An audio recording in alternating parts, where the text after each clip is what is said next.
ಯಾರೋ ಅದರೊಳಗೆ ಒಬ್ಬರು ಮಾತ್ರ ನನಗೆ ಗೊತ್ತಿಲ್ಲ. ನಮ್ಮ ಗುಲ್ಬರ್ಗಾದ ಗಂಗೂರ್ಗ ಅಂತ ಒಂದು ಊರು ಒಂದು ಹುಡುಗಿ ಮಾತ್ರ ನಮ್ಗೆ ಬಂದಿದ್ದಾರೆ. ಅದೊಂದು ಬಿಟ್ಟು ಬೇರೆ ಇನ್ನೂ 2-3 ಜನ ಹುಡುಗರಿಗೂ ಅವ್ರ ಹೆಣ್ಮಕ್ಳಿಗೂ ಯಾರು ಗೊತ್ತಿಲ್ಲ ನಮ್ಗೆ. ಅವ್ರ ಮುಖಾಂತರ ಈಗ ನನ್ನ ಹನುಮಂತ ಎಳ್ಸಂಗಿ ನಾವು ಕಚೇರಿಗೆ ಹೋಗಿದ್ದೀವಿ, ಅವರು ಆ ಕೋರ್ಟಿಗೆ ಹೋಗಿ ಅವ್ರ ಸಂಗಡ ಮಾತಾಡಿದ ನಂತರ ನೀವು ಅವ್ನಿಗೆ ಸಹಕಾರ ನೀಡಬೇಕು ಅಥವಾ ನನ್ನ ಜೊತೆಗೆ ನಾವು ಹೇಳ್ದಂಗೆ ಮಾತು ಕೇಳಬೇಕು ಅಂಥೇಳಿ ನನಗೆ ಲೈಂಗಿಕವಾಗಿ ಬಳಸ್ಕೊಂಡ್ರು ಅಂತ ಬಂದವರು. ಲೈಂಗಿಕವಾಗಿ ಬಳಸ್ಕೊಂಡ್ರು ಅಂತಂದಾಗ ಲೈಂಗಿಕ ಬಳಸ್ಕೊಂಡ್ರು ಅಂತ ಆ ಒಂದು ಬೇಸಿಸ್ ಮ್ಯಾಗ ಸ್ಟೇಷನ್ ಪೊಲೀಸ್ ಸ್ಟೇಷನ್ಗೆ 376 ಆಫ್ IPC ಒಳಗೆ ಕೇಸ್ ರಿಜಿಸ್ಟರ್ ಆಗ್ಯದ. ಅಂದರೆ ರೇಪ್ ಕೇಸ್ ರಿಜಿಸ್ಟರ್ ಆಗ್ಯದ. ಈಗ ನಾವೇನು ಹೇಳಕತ್ತಿದ್ದೀವಿ, ಈ ಏನು ಹುಡುಗಿಯರ ಕರ್ಕೊಂಬಂದಿರಲಿ, ಏನು ಪ್ರೆಸ್ ಮೀಟ್ ಮಾಡಿದ್ರಲ್ಲ, ಈ ಪ್ರೆಸ್ ಮೀಟ್ ಮಾಡಿದ್ರು ಇವ್ರ ವಿರುದ್ಧ ಈ university police station case register ಆಗೋದು. ಮೊನ್ನೆ ಆರ್ಮ್ಸ್ ಆಕ್ಟ್ ಮ್ಯಾಗ ಕಪ್ನೂರು ರಾಜು ಅಂಡ್ ಗ್ಯಾಂಗ್ ಅಂತೇಳಿ ಗುಂಡಾ ಬಂದೂಕ್ ಪಡೆ ಅಂತೇಳಿ ಈ ಅದೇ ಗ್ಯಾಂಗ್ ಇಲ್ಲಿ ಇದ್ರೊಳಗೆ ಅವ್ನು ಬಚಾವ್ ಆಗೋ ಸಲುವಾಗಿ ಈ ಟೀಮ್ಗೆ ರೆಡಿ ಮಾಡ್ಕೊಂಬಂದು ನನ್ನ ವಿರುದ್ಧ ನಾನು ಹೇಳ್ತೀನಿ. ಅವ್ರದ್ದೊಂದು FIR ನೋಡಿದ್ದೆ ನಾನು. FIR ನೋಡಿದ್ದೀನಿ 6ನೇ ತಿಂಗಳದಾಗ 25 ತಾರೀಕಿಂದ 3-4 ದಿನ ಡೇಟ್ ಹೇಳ್ತಾರೆ. 6ನೇ ತಿಂಗಳು ಅಲ್ಲಿಂದ ಇಲ್ಲಿ ತನಕ ನನಗೆ ನಿರಂತರ ಕಿರುಕುಳ ನೀಡೋದು ಅಂತ ಹೇಳಿ. ಮತ್ತು 6ನೇ ತಿಂಗಳು ಇನ್ಸಿಡೆಂಟ್ ಆಗಿತ್ತಂದ್ರೆ ನೀವು 7ನೇ ತಿಂಗಳು ಕೇಸ್ ರಿಜಿಸ್ಟರ್ ಮಾಡಬೇಕು, ನೆಕ್ಸ್ಟ್ 8ನೇ ತಿಂಗಳು ಕೇಸ್ ರಿಜಿಸ್ಟರ್ ಮಾಡಬೇಕು. ನನಗೆ ಎಳ್ಸಂಗಿ ರೇಪ್ ಮಾಡಿದಾರೆ, ನನಗೆ ಎಳ್ಸಂಗಿ ನನಗೆ ಇದು ಮಾಡಿದಾರೆ ಅಂತ ಹೇಳಿ ನೀ ಮತ್ತು ಅದು ಎಲ್ಲ ಬಿಟ್ಟು ಈಗ ನಾವು ಈ ಕಪ್ನೂರು ರಾಜ ಆ್ಯಂಡ್ ಗ್ಯಾಂಗ್ ವಿರುದ್ಧ ಯೂನಿವರ್ಸಿಟಿ ಪೊಲೀಸ್ ಸ್ಟೇಷನ್ದಾಗ ಕೇಸ್ ರಿಜಿಸ್ಟರ್ ಮಾಡ್ತೀವಿ. ಯಾಕಂದ್ರೆ 1,86,00,000 ಬೆಂಗಳೂರು ಹೆಣ್ಮಕ್ಳು ಶ್ರೀಮತಿ ಜ್ಯೋತಿ MS ಅಂತೇಳಿ ಲಿಂಗಾಯತ್ ಹೆಣ್ಮಕ್ಳು ನಮ್ಮ ಹತ್ರ ಬಂದಿದ್ರು. ಆ ಹೆಣ್ಮಗಳ ಪರವಾಗಿ ಏನು ಇಲ್ಲಿ ಕರಿಬಸಪ್ಪ ಅನ್ನೋದು ಹೋಗಿದ್ದೀವಿ. ಕರಿಬಸಪ್ಪ ಅನ್ನೋ ಹೋದ ನಂತರ ಈ ಕಪ್ನೂರು ರಾಜ ಕರಿಬಸಪ್ಪ ನಮ್ಯಾಗ ಈ ನಮ್ಮ ಕಚೇರಿ ಬಂದು ಒಂದು ಖರ್ಚು 1 ಲಕ್ಷ ರೂಪಾಯಿ ತೊಗೊಂಡು ಹೋದ್ರಿ, ಏನು ಕೇಸ್ ಮಾಡಿದ್ರಿ. ಅದಾದ ನಂತರ ನಾವು ಪ್ರೆಸ್ ಮೀಟ್ ಮಾಡ್ತೀವಿ. ಯೂನಿವರ್ಸಿಟಿ ರಾಜನ್ ಗ್ಯಾಂಗ್ ವಿರುದ್ಧ arms act with attached case ಇರ್ತದೆ. ಇದು ಕೇಸ್ ರಿಜಿಸ್ಟರ್ ಆದ್ಮೇಲೆ ಈ 3 ಜನಗಳು ಬಂದ್ರಲ್ಲ, ಈ 3 ಜನಗಳು ಯಾರು ಕಾಂಟ್ಯಾಕ್ಟ್ ಮಾಡಿದ್ರು? ನಾವು ಪೊಲೀಸ್ ಕಮಿಷನ್ ನಾವು ತಮ್ಮ ಮುಖಾಂತರ ಮತ್ತು ಜಿಲ್ಲಾಡಳಿತ ನಾವೇನು ಆಗ್ರಹ ಪಡುತ್ತಂದರೆ, ಈ 3 ಜನಗಳು ಹೆಣ್ಮಕ್ಳಲ್ಲ. ಒಬ್ಬರು ಮುಂಬೈ ಅಂತ ಹೇಳ್ತಾರೆ, ಇನ್ನೊಬ್ಬರು ಸೊಲಾಪುರ ಎಲ್ಲೋ ಅಕ್ಕಲಗೂಡ ಅಂತ ಹೇಳ್ತಾರೆ, ಒಬ್ಬರು ಇಲ್ಲೇ ಲೋಕಲ್ದವ್ರು ನನ್ನ ಬಳಿ ಬಂದವರು. ಈ 3 ಜನಗಳಿಗೆ ಕಾಂಟ್ಯಾಕ್ಟ್ ಯಾರು ಮಾಡಿದ್ರು? ಈ 3 ಜನಗಳಿಗೆ ಪ್ರಿಪರೇಷನ್ ಯಾರು ಮಾಡಿದ್ರು? ಈ 3 ಜನಗಳಿಗೆ ಎಲ್ಲಿ ಮೀಟಿಂಗ್ ಮಾಡಿದ್ರು? ಈ 3 ಜನಗಳಿಗೆ ಕಾಂಟ್ಯಾಕ್ಟ್ ಯಾರ್ಯಾರು ಫೋನ್ಗಳ ಮುಖಾಂತರ ಇವ್ರಿಗೆ ಕಾಂಟ್ಯಾಕ್ಟ್ ಮಾಡಿ ಇಲ್ಲಿ ಗುಲ್ಬರ್ಗ ತರಲು ಪ್ರಯತ್ನ ಮಾಡಿದ್ರು? ಈ 3 ಜನಗಳು ಪ್ರೆಸ್ ಮೀಟ್ನಾಗೆ ಎಳ್ಸಂಗಿ ಗೊತ್ತಿಲ್ಲ ಅಂದ್ರೂ ಕೂಡ ಎಳ್ಸಂಗಿ ಹೆಸರು ಹೇಳ್ಬೇಕಂತೇಳಿ ಇವ್ರಿಗೆ ಯಾರು ತಯಾರು ಮಾಡ್ಕೊಂಡ್ಬಿಟ್ರು? ಈ ಎಳ್ಸಂಗಿ ಹೆಸರು ಹೇಳೋ ಸಲುವಾಗಿ ಏನು ಪ್ರೆಸ್ ಮೀಟ್ SS ತೌಡೆ ಅಂತೇಳಿ ಕರ್ಕೊಂಬಂದಿದ್ನಲ್ವ, ಆ SS ತೌಡೆ ಅವನೇನು ಹೇಳ್ತಾನೆ ಅದ್ರೊಳಗೆ ಹೆಣ್ಮಕ್ಳಿಗೆ ಏನಪ್ಪ ಅಂದ್ರೆ ರೇಪ್ ಮಾಡಿದ್ರೆ ಅಂತ ಹೇಳ್ಕೊತಾನೆ. ಈ ಎಳ್ಸಂಗಿ ರೇಪ್ ಮಾಡಿದ ಅಂದಾಗ ಏನು SS ತೌಡೆ ಮನೆಗೆ ಹೋಗಿ ಕರ್ಕೊಂಡು ರೇಪ್ ಮಾಡ್ದ? ಏನು ರಾಜ ಕಪ್ನೂರ್ ಮನೆಗೆ ಹೋಗಿ ಇವ್ರಿಗೆ ಕರ್ಕೊಂಡು ರೇಪ್ ಮಾಡ್ದ? ಏನು ಯಾವ ಲಾಡ್ಜ್ನಲ್ಲಿ ಇವ್ರಿಗೆ ಹೋಗಿ ಕರ್ಕೊಂಡು ಹೋಗಿ ರೇಪ್ ಮಾಡ್ದ? ಅವನು ಅದು ಎಲ್ಲ ಡೀಟೇಲ್ಸ್ ಬೇಕಿಲ್ಲ. ಇದು ಎಲ್ಲ ಪೂರ ಡೀಟೇಲ್ ಮಾನ್ಯ ಪೊಲೀಸ್ ಆಯುಕ್ತರು ಗುಲ್ಬರ್ಗರು ಡೀಟೇಲ್ ಕಾಲ ಇವ್ರು ಮೊದಲು ಕಾಲ್ ಡೀಟೇಲ್ಸ್ ಇಡಬೇಕು. ಇವ್ರಿಗೆ ಕರ್ಕೊಂಬಂದವ್ರು ಯಾರು? ಇವರಿಗೆ ಇಲ್ಲಿ ಬಂದು ಪ್ರೆಸ್ ಮೀಟ್ ಮಾಡೋಕ್ಕೆ ಇವ್ರಿಗೆ ದುಡ್ಡು ಕೊಟ್ಟಿದ್ದೆಟ್ಟು.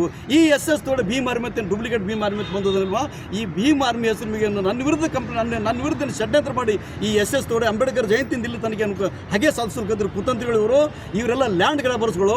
ಈ ಕುತಂತ್ರಿಗೆ ಈ ಪ್ರೆಸ್ ಮೀಟ್ ಮಾಡ್ಬೇಕಂತ ದುಡ್ಡು ಕೊಟ್ಟವ್ರು ಯಾರು ಅನ್ನೋದ್ರ ಬಗ್ಗೆ ತನಿಖೆ ಆಗ್ಬೇಕಂತೇಳಿ ನಾನೇನಪ್ಪ ಅಂದ್ರೆ ಇವತ್ತು ತಮ್ಮ ಮುಖಾಂತರ ಆಗ್ರಹ ಪಡಿಸೋದಿಲ್ಲ. ಒಂದು ಸತ್ಯ ಅನ್ನೋದು ಬೆಂಕಿ ಇದ್ದಂಗೆ, ಅರ್ಥ ಮಾಡ್ಕೊಳ್ರಿ. ಸತ್ಯ ಅನ್ನೋದು ಬೆಂಕಿ ಇದ್ದಂಗೆ, ಬೆಂಕಿ ಎಷ್ಟು ಕಸ ಆಗ್ತಿರಲ್ಲ ಅದು ಸುಟ್ಟು ಬಸುಮ್ ಆಗ್ತಿರ್ತೀರಿ. ಇದು ಎಳ್ಸಂಗಿ ಅನ್ನೋದು ಇದೇನನ್ನೋದು ಕೋರ್ಟ್ನಾಗ ಬಂದ್ರೆ 1,000 ಜನಗಳು ಹೇಳ್ತಿರ್ತಾರಲ್ಲಿ. ಇವತ್ತು ಎಳ್ಸಂಗಿಗೆ ಪೊಲೀಸ್ ಅರೆಸ್ಟ್ ಮಾಡ್ತಾನೆ 1,000 ಜನಗಳು ಎಳ್ಸಂಗಿ ಮನೆ ಮುಂದೆ ಬಂದು ಕುಂದ್ರಲಿಕ್ಕತ್ತಾರ. ಈ ಭಾಗ್ಯ ನಿಮಗೆ ಏನು ಕುತಂತ್ರ ಮಾಡ್ಕತ್ತಿರಲ್ಲ, ಕಳ್ಳರ ಥರ ತಿರುಗಾಳಕತ್ತಿರಲ್ಲ, ಇದು ಭಾಗ್ಯ ನಿಮಗಿಲ್ಲದು. ಇವತ್ತು ನಾನು ಪ್ರತಿ ಊರುಗಳ ಹಳ್ಳಿಗಳ ಜನಗಳು, ಅಲ್ಲಿ ದಲಿತ ಅಂತಿಲ್ಲ, ಅಲ್ಲಿ ಮುಸಲ್ಮಾನ್ ಅಂತ, ಲಿಂಗಾಯತ್ ಅಂತಿಲ್ಲ, ಬ್ರಾಹ್ಮಣ ಅಂತಿಲ್ಲ, ಎಲ್ಲ ಜಾತಿ ಜನಾಂಗದವ್ರು ನಾವು ನಿಮ್ಮ ಜೊತೆಗಿದ್ದೀವಿ ಸರ್ ಅಂತ ಹೇಳಿ, ಎಲ್ಲ ತನುಮನ ದರ ನಿಮ್ಮ ಜೊತೆಗಿದ್ದೀವಿ ಅಂತ ಹೇಳಕತ್ತಿರಲ್ಲ. ಇದು ನನಗೆ ಸಿಕ್ಕಂಥ ಗೌರವ ಈ ಜಿಲ್ಲೆ ಒಳಗಂತೆ. ಅದಕ್ಕೆ ನಾನು ಮಾನ್ಯ ಪೊಲೀಸ್ ಆಯುಕ್ತರಿಗೆ ನಾನು ಈ ಮೂಲಕ ಒತ್ತಾಯ ಪಡ್ತೀನಿ, ಇಮಿಡಿಯೇಟಾಗಿ ರಾಜ ಆ್ಯಂಡ್ ಗ್ಯಾಂಗ್, ಈ ರಾಜ ತಡಿಪರ ಆದವನು, ಇವನಿಗೆ ಆಲ್ರೆಡಿ ತಾವೇ ಪೊಲೀಸ್ ಗುಲ್ಬರ್ಗ ಪೊಲೀಸರ ತಡಿಪರ ಆದೇಶ ಮಾಡಿದ್ರಿ. ಜೀವಂತ ಬಂದು ಗುಂಡುಗಟ್ಟೆ ಇಟ್ಕೊಂಡು ತಿರುಗಾಳಕತ್ತದವು. ಹೋಟೆಲ್ ಹತ್ತಿರದ ಹೆಣ್ಮಗಳಿಗೆ ಸೂಟ್ ಮಾಡ್ತೀನಿ ಬೆದರಿಕೆ ಹಾಕಿ 1,86,00,000 ಮುಚ್ಚು ಹಾಕೋ ಸಲುವಾಗಿ 40 ಲಕ್ಷ ರೂಪಾಯಿ ಈ ರಾಜ ಆ್ಯಂಡ್ ಕಂಪ್ನಿ ಡೀಲ್ ಮಾಡೋದ. ಇದು ಮುಚ್ಚು ಹಾಕ್ಬೇಕಂತ ತಿಳ್ಕೊಂಡು ಎಳ್ಸಂಗಿ ಆ ಹೆಣ್ಮಗಳ ಸಪೋರ್ಟ್ ಮಾಡ್ಕಂತ ತಿಳ್ಕೊಂಡು ಈ ತಲೆ ಹಿಡೋ ಕೆಲಸ ನೀವೆಲ್ಲ ಮಾಡ್ಕತ್ತೀರಿ. ಇಷ್ಟು ದಿನ ತಲೆ ಹೊಡೆದು ಬದುಕ್ತಿದ್ರಿ, ಈಗ ತಲೆ ಹಿಡುವಂಥ ಕೆಲಸಗಳು ನೀವೇನು ತಲೆ ಹಿಡ್ಕೊಂಡು ಮಾಡೋದು ಕೆಲಸ ನೀವೇನು ಮಾಡ್ಕತ್ತೀರಿ. ಗುಂಡಾ ಗ್ಯಾಂಗ್, ಈ ಗುಂಡಾ ಗ್ಯಾಂಗ್ ಯಾವುದೇ ಕಾರಣಕ್ಕೆ ಜೀವಂತ ಇರಬಾರ್ದು. ನಾವು ಪ್ರಿಯಾಂಕ್ ಸಾಬ್ ಮಾನ್ಯ ಜಿಲ್ಲಾ ಉಸ್ತುವಾರಿ ಮಂತ್ರಿ ಪ್ರಿಯಾಂಕ್ ಸಾಬ್ರಿಗೆ ಹೇಳಿದ್ದೀವಿ, ಈ ಯಾವುದೇ ಕಾರಣಕ್ಕೆ ಸರ್ ತಮ್ಮ ತಮ್ಮ ಅಧಿಕಾರ ಅವಧಿ ಒಳಗೆ ಯಾವ ಗುಂಡಗಳು ತಮ್ಮ ಹೆಸರು ಬಗ್ಗೆ ಯಾವ ಗುಂಡಗಳು ಜೀವಂತ ಹೊಡೆದು ಎಲ್ಲ ಗುಂಡಗಳು ಜೈಲ್ನಾಗಿರ್ಬೇಕು, ಎಲ್ಲ ಶೂಟ್ ಔಟ್ ಮಾಡೋದು ಎನ್ಕೌಂಟರ್ ಮಾಡ್ಬೇಕು ಅವ್ರಿಗೆ ಅಂತ ನಾವು ಹೇಳಿದ್ವಿ. ಈಗಲೂ ಆಗ್ರಹ ಪಡಿಸ್ತೀವಿ. ನಾಳೆ ಸೋಮವಾರ ದಿನ ಮಂಡೇ ಕಾಂಗ್ರೆಸ್ ಅಂತ ಹೇಳ್ತಿರೋದು ಪ್ರಿಯಾಂಕ್ ಸಾವ್ರ ಹೆಸರು ಮೊದಲು ಹೇಳ್ತಿದ್ರು. ಯಾವುದೇ ಕಾರಣ ಪ್ರಿಯಾಂಕ್ ಸಾವ್ರ ಹೆಸರು ಅವರಿಗೆ ಆ ರೇಟ್ ಗುಂಡಗಳು ಅವ್ರಿಗಿಂತ 100 ಪಟ್ಟು ನಾವು ಪ್ರಿಯಾಂಕ್ ಸಾವ್ರ ನಾವು ಜೊತೆಗಿದ್ವಿ, ಪ್ರಿಯಾಂಕ್ ಸಾವ್ರು ನಮ್ಮ ಜೊತೆಗಿದ್ದು ಅಂತ. ಇವೇನು ಗುಂಡಗಳು ಈ ಕಪ್ಪನೂರು ರಾಜ, ಈ SS ತವಡೆ, ಪೂರಟಿ ಕಪ್ಪನೂರು ರಾಜನ್ ತಮ್ಮ ಮಟ್ಕ ಕಪ್ಪೂರು ರಾಜನ್ ತಮ್ಮ ಇಸ್ಪೆಟ್ಟಲ್ಲಿ ಆಟ ಆಡ್ಲಿಕ್ಕೆ ಗೊತ್ತಿಲ್ಲ, ಯಾರಿಗೆ ಗೊತ್ತಿಲ್ಲ ತಿಳ್ಕೊಂಡ್ಬಿಟ್ಟನ ನಾವು ಕಣ್ಣು ಮುಚ್ಚಿ ಕೂತಿದ್ದೀವಿ. ನಮ್ಮ ಸಮಾಜದ ಯಾವುದು ಬೇರೆ ಲೂಟಿ ಮಾಡ್ಕೊತ ಈ ಕಪ್ಪನೂರು ರಾಜ ಈಗಲೂ ಕೂಡ ಏನಪ್ಪ ಅಂದ್ರೆ ಚುಚ್ಚಂದಿರ ರಾಜ ಅಂತಂದ್ರಿ. ಈಗಲೂ ಕೂಡ ಈ ಚುಚ್ಚಂದಿರ ರಾಜ ಅಕ್ಕಿ ಮಾಫಿಯಾದಾಗ ಅದ ನೀವು ಇದ್ರ ಬಗ್ಗೆ ಎನ್ಕ್ವೈರಿ ಆಗ್ಬೇಕಲ್ಲ. ಇಂಥವೆಲ್ಲ ನಮ್ಗೆ ಗೊತ್ತಿದ್ದು ಎಳ್ಸಂಗಿ ಇವತ್ತಲ್ಲಿ ನಾಳೆ ನಮಗೆ ಕೆಡ್ಡಕ್ಕೆ ಹಾಕ್ತಾನೆ ತಿಳ್ಕೊಂಡು ನಿಮ್ಮ ಹದಿನೆಂಟಿಗೆ ನಿಮ್ಮ ಆರಾಮಗಿರಿ ಮುಚ್ಚುವಳು ಒಬ್ಬ ಅಮಾಯಕ ಪ್ರಾಮಾಣಿಕ ಹೋರಾಟಗಾರರಿಗೆ ಬಾಬಾ ಸಾಹೇಬ್ ಅಂಬೇಡ್ಕರ್ ಬುದ್ಧ ಬಸವ ವಿಚಾರಧಾರೆಗಳಿಗೆ ಹೋರಾಟ ಮಾಡೋದು ಬೇರೆ ವ್ಯಕ್ತಿ ಮ್ಯಾಗ ನೀವು ರೇಪ್ ಮಾಡಿದ್ರೆ ಎಳ್ಸಂಗಿ ಆಗ್ತದೆ. ಎಷ್ಟು ಮನಸ್ಥಿತಿ, ಎಷ್ಟು ನಾಚಿಕೆ ನಿಮ್ಗೆ ಕೆಳಗೆ ಬಿದ್ದ ಮನಸ್ಥಿತಿ ಅದು ನಿಮ್ಗೆ. ಇದ್ರ ಬಗ್ಗೆ ಎನ್ಕ್ವೈರಿ ಆಗಬೇಕು. Immediate as soon as possible ಇಮಿಡಿಯೇಟಾಗಿ ಏನು ಕಪ್ಪನೂರು ರಾಜ ಆ್ಯಂಡ್ ಗ್ಯಾಂಗದಲ್ಲಿ ಬಂದು ಗ್ಯಾಂಗ್ ಏನು ಗುಲ್ಬರ್ಗದ ಡಿ ಗ್ಯಾಂಗ್ ಈ ಸಮಾಜಘಾತಕ ಶಕ್ತಿಗಳಿಗೆ ಇಮಿಡಿಯೇಟಾಗಿ ಅರೆಸ್ಟ್ ಮಾಡಿ ತಡಿಪಾರು ಮಾಡ್ಬೇಕಂತೇಳಿ ಇನ್ನು ನಾವು ತಮ್ಮ ಈಗ ನನ್ನ ವಿರುದ್ಧ ಕಂಪ್ಲೇಂಟ್ ಕೊಟ್ಟಿದ್ರೆ ಎಳ್ಸಂಗಿನೇ ಇವ್ರಿಗೆ ಕರೆಸಿದನು, ಎಳ್ಸಂಗಿನ ಇವ್ರಿಗೆ ಏನಪ್ಪ ಅಂದ್ರೆ ರೇಪ್ ಮಾಡಿದ್ರು. ಎಳ್ಸಂಗಿ ಎಲ್ಲ ಫೋನ್ ಟ್ರಾಪ್ ನಾವು ಒಂದು ಹೆಣ್ಮಕ್ಳು ಮಾತಾಡ್ಬೇಕಂದ್ರೆ ತಿಂಗಳ ಮಸ್ಕ ಹೊಡಿಬೇಕಾಗ್ತದೆ, ತಿಂಗಳಂತೊಟ್ಟೆ ಫೋನ್ ಮಾಡಬೇಕಾಗ್ತದೆ. ಯಾವುದಾದ್ರೂ ಒಂದು ಸಿಂಗಲ್ ಫೋನ್ ಎಳ್ಸಂಗಿ ಹೆಸರು ಹೋಗಿತ್ತು ಅದು ಆ ಹುಡುಗಿಯರಿಗೆ ನಾನು ಯಾವುದಾದ್ರು ನಾನೇ ಅವ್ರ ಜೊತೆ ಮಾತಾಡಿ ರೇಪ್ ಮಾಡೋಕ್ಕೆ ಟ್ರೈ ಮಾಡಿದ್ರೆ ಅಂತ ಏನಾದ್ರು ಒಂದೇ ಒಂದು ಸಿಂಗಲ್ ಇದು ಮಾಡಿದ್ರೆ ನಮ್ಮ ಜಿಲ್ಲಾ ಇಡೀ ಗುಲ್ಬರ್ಗ ಜನಗಳು ಇದೆ ತಿಮ್ಮಾಪುರ ಚೌಕದಾಗ ಹ್ಯಾಂಗೆ ಮಾಡಲ್ಲ ನಾವು ತಯಾರಿದ್ದೀನಿ. ಅದು ನಾನೇ ಹ್ಯಾಂಗೆ ಮಾಡ್ಬೋದು. ಹನಿ ಟ್ರ್ಯಾಪ್ ಅಂತ ನನಗೆ ಗೊತ್ತಿರಲಿಲ್ಲ. ಹನಿ ಟ್ರ್ಯಾಪಿಗೆ ನಮ್ಗೆ ಯಾವುದು ಸಂಬಂಧ ಇಲ್ಲ. ಹನಿ ಟ್ರ್ಯಾಪ್ ಅನ್ನೋದು ಸೃಷ್ಟಿ ಮಾಡೋದು ಈ ಗುಲ್ಬರ್ಗದ ಗುಂಡಾ ಗ್ಯಾಂಗ್. ಹನಿ ಟ್ರ್ಯಾಪ್ ಅನ್ನೋದು ಸೃಷ್ಟಿ ಮಾಡಿ ಕದ್ದಿ ಕಟ್ಟೋದು ಕಪ್ಪನೂರು ರಾಜ ಆ್ಯಂಡ್ ತಡಿಪಾರ್ ಗ್ಯಾಂಗ್. ಇವರೆಲ್ಲರ ಬಗ್ಗೆ ವ್ಯವಸ್ಥಿತ ಸಂಚು ರೂಪಿಸಿ ಅದು ಎನ್ಕ್ವೈರಿ ಮಾಡೋದು ಗೊತ್ತಾಗ್ತದೆ. ನಾನೇನು ಹೇಳಿದ್ರಿ ಈ ಕಪ್ಪನೂರು ರಾಜ ಆ್ಯಂಡ್ ಗ್ಯಾಂಗ್ ಏನು 3 ಜನ ಹೆಂಗಸರು ಬಂದಿರಲಿ ಇವರಿಗೆ ಮತ್ತು ನನಗೆ, ಕಪ್ಪನೂರು ರಾಜ ಆ್ಯಂಡ್ ಗ್ಯಾಂಗ್ ಏನು 3 ಜನ ಹೆಂಗಸರು ಬಂದಿರಲಿ ಇವರಿಗೆ ಮತ್ತು ನನಗೆ ಬ್ರೇನ್ ಮ್ಯಾಪಿಂಗ್ ಮಾಡಿದ್ರೆ ಸುಳ್ಳು ಪತ್ತೆ ಇದು ಮಾಡ್ಕೊಂಡ್ಬಿಟ್ರೆ ಸತ್ಯಾಸತ್ಯದ ಹೊರಗೆ ಬರ್ತಂತ. ಈ ಎಲ್ಲ ಕಳ್ಳರಿಗೆ ತರಬೇಕು, ಈ ಎಲ್ಲ ಕದಿಬಿಡ್ತಾರೆ, ಎಲ್ಲ ಗುಂಡಾಗಳು ತಂದು ಬ್ರೇನ್ ಮ್ಯಾಪಿಂಗ್ ಮಾಡಿದ್ರೆ ಹಕ್ಕಿಗತ್ತು ಹೊರಗೆ ಬರ್ತಂತ. ಒಬ್ಬ ಸಂಘಟನೆ ಮುಖಂಡರಿದ್ದೀರಿ, ಒಬ್ಬ ಇಲಾಖೆ ಹೆಚ್ಚಾಗಿ ಮೇಲಾಗಿ ನ್ಯಾಯವಾದಿಗಳಿದ್ದೀರಿ, ವಕೀಲರಾಗಿ ವರ್ಕ್ ಮಾಡ್ತಿದ್ದೀರಿ. ನೀವೇ ಹೇಳಿದ್ರಿ ಇವರು ನಮ್ಮ ಕಮ್ಯುನಿಟಿ ಅವನು ಅನ್ನೋ ಕಾರಣಕ್ಕಾಗಿ ಲೂಟಿ ಮಾಡಲಿ ಅಂತ ಬಿಟ್ಟು ಅಂದ್ರೆ ನಾವು ಕೇಳಿಲ್ಲ ಜಗಳ ಆಗ್ತಂತ ಕೇಳಲ್ಲ. ಯಾಕಂದ್ರೆ ಮೈಮೆ ಹಾಕಬಹುದು. ಇವ್ರ ವಿರುದ್ಧ ಕೇಳಿದ್ರೆ ದಪ್ಪದು ಟೀಮ್ ಅದ ಅವ್ರಿಗೆ ಯಾವನು ಕೇಳೋಣ ನೋಡ್ರಿ. ಇಷ್ಟೆಲ್ಲ ಇನ್ಸಿಡೆಂಟ್ ಆಗತ್ತಾರ, ಇಷ್ಟೆಲ್ಲ ಘಟನೆಗಳು ಆಗತ್ತವ, ರಾಜಾಗ ತಡಿಪಾರು ಮಾಡೋದು ಒಬ್ಬ ಸಮಾಜ ದಲಿತರು ಯಾರು ಬಾಯ್ತ ನೋಡಿದ್ರಿ. ಹಾಗೆ ನಾನು ಹತ್ತಿರದ ನಾನು ಸುಮ್ಕೊಂಡು ನಾನೇ ಸಾಯ್ಲಿಕ್ಕೆ ಅನ್ಬೇಕ. ಈ ಕಳ್ಳರಿಗೆ ಯಾಕೆ ಇದು ಮಾಡ್ಬೇಕಲ್ಲಿ? ನನಗೆ ಅಪವಾದ ಬರ್ಲಿಕ್ಕತ್ತು, ನನಗೆ ನನ್ನ ಒಂದು ಹೆಸರಿಗೆ ಕಳಂಕ ತರ್ಕೊಂಡು ಈ ಮಕ್ಕಳು ಯಾವನಿಗೆ ಬಿಡ್ಲಿಕ್ಕೆ ಸಾಧ್ಯ ಇಲ್ಲ, ಬಿಡೋದಲ್ಲ. ನಿಮಗೆ ಸಂಘಟನೆ ಕಾರ್ಯಕರ್ತರೆ ನಿಮ್ಮ ಹೆಸರನ್ನ ಅಂದ್ರೆ ನೀವು ಈಗ ನನಗೆ ಬಂದು ನಿಮ್ಮ ಹೆಸರನ್ನ ಹೇಳ್ಕೊಂಡು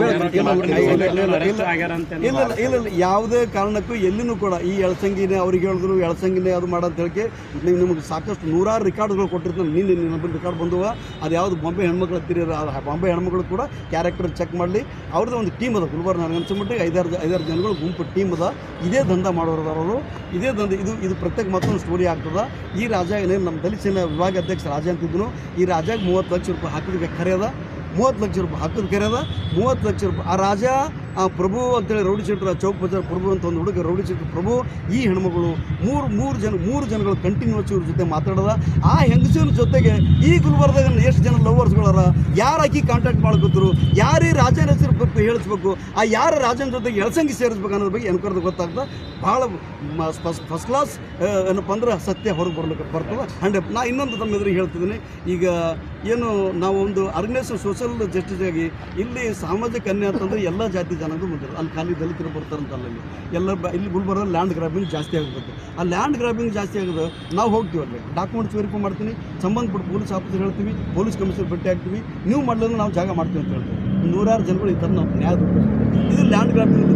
ಇಂಥದ್ರೊಳಗೆ ಈಗ ಸಂಘಟನೆ ಹೆಸರು ಬಗ್ಗೆ ಯಾರೋ ಒಬ್ಬರು ಭರವಸೆ ಇಟ್ಟಿರ್ತಾರೆ, ಜಿಲ್ಲಾಧ್ಯಕ್ಷ ಇರ್ತಾರೆ, ವಿಭಾಗ ಅಧ್ಯಕ್ಷ ಇರ್ತಾರೆ. ನಿಮ್ಮ ಕೆಲಸ ಏನದ ಈ ಸಾಮಾಜಿಕ ಅನ್ಯಾಯದವ್ರು, ಅಲ್ಲಿ ಯಾವುದೋ ಧರ್ಮ ಜಾತಿ ಸಾಮಾಜಿಕ ಅನ್ಯಾಯದವ್ರು ಧ್ವನಿ ಅಂತ ಹೇಳಿ ಆ ಸಾಮಾಜಿಕ ಅನ್ಯಾಯದ ಧ್ವನಿ ಅಥವಾ ಈ ಥರ ಯಾವುದಾದ್ರು ಫ್ರಾಡ್ನ ಸಿಕ್ಕುವುದು ನಮ್ಮ ಗಮನಕ್ಕೆ ಬಂತಂದ್ರೆ ನಾವು ಯಾವುದೇ ಕಾರಣಕ್ಕೆ ಬಿಟ್ಟಿಲ್ಲ.